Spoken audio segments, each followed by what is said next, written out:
วันนี้ก็จะมาขัดเลนไฟหน้า ไฟเหลืองไฟมอง ดูผ่านกล้องอาจจะใส แต่ดูด้วยสายตาอาจจะเหลืองจะมอง อันนี้ก็ใหม่อยู่ แต่ก็ยังใหม่ไม่พอ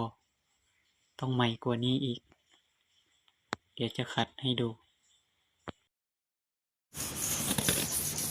ขัดเลนไฟหน้า Honda Jazz GK นี่ ไฟเหลืองไฟมองต้องขัด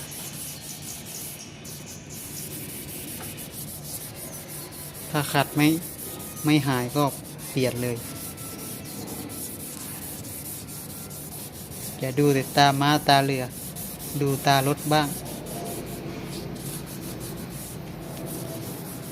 นี่อีกฝั่งหนึ่งใกล้ดูใกล้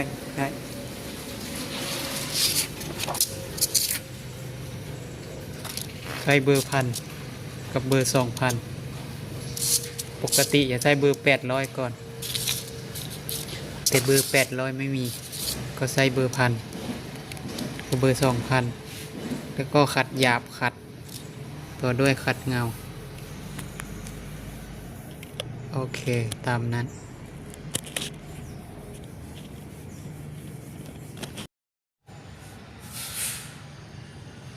ขัดเสร็จแล้วเหลือขัดหยาบนี่ขัดหยาบ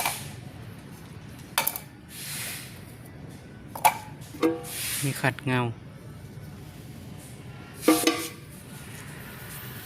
ทาเข้าไป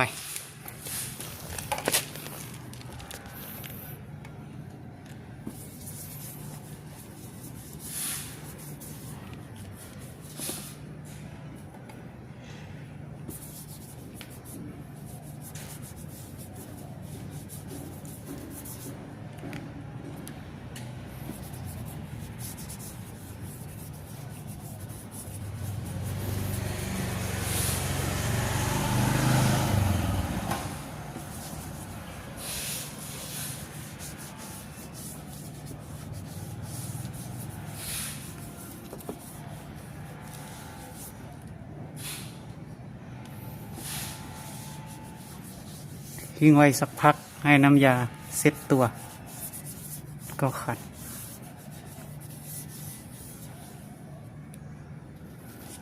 ฝั่งหนึ่งคนนี้